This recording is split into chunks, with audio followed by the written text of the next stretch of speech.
នេះខ្ញុំនឹងបង្ហាញលោកអ្នកពីរបៀប insert Facebook Live Page ទៅក្នុង Blogger ទីមួយខ្ញុំចូលមក Google ហើយខ្ញុំវាយ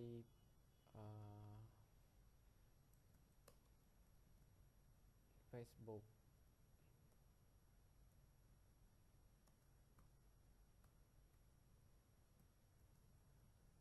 Live Page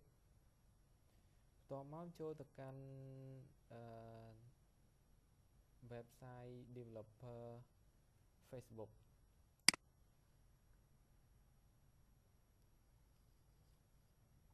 អញ្ចឹងយើងបានផ្ទាំងនេះ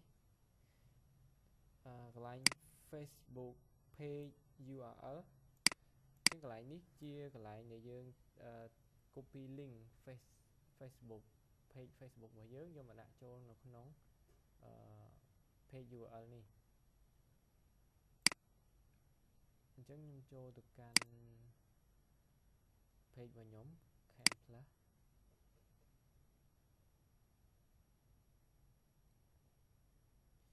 តមកខ្ញុំcopy link យកទៅដាក់នៅក្នុង page នេះ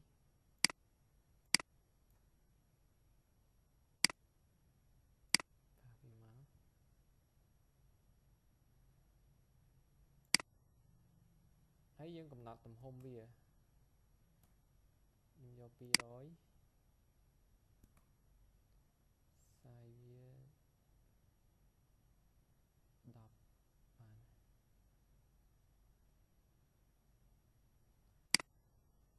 ខ្ញុំមិនបាច់ show face ទេនេះជា option ដែលយើងអាចជ្រើសរើសបានខ្ញុំចង់ show face show small header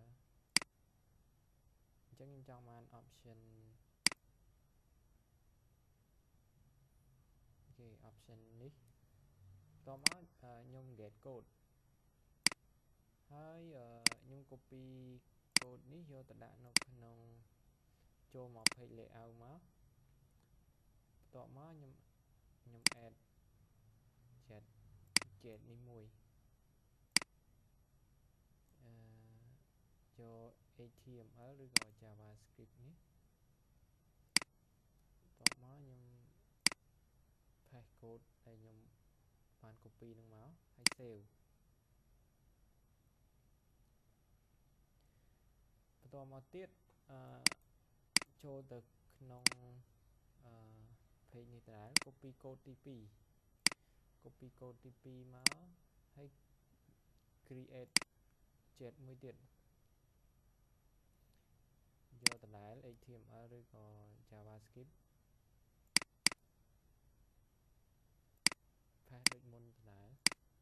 title ខ្ញុំដាក់ like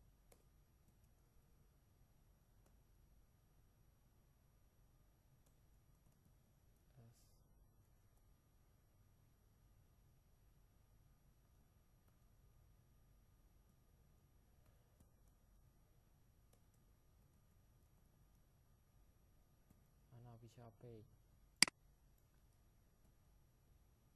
តមក save បន្ទាប់ពី save ហើយយើង click save arrangement ហើយយើងទៅ refresh មើលថាតើវា show អត់ Facebook Live Page ដែលយើង set មិញ click refresh មក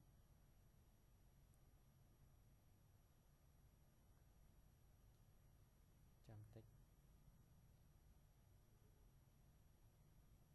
អូខេអញ្ចឹងនេះ Facebook Live Page របស់ខ្ញុំអញ្ចឹងខ្ញុំបាន110 like ហើយអញ្ចឹងសូមអរគុណ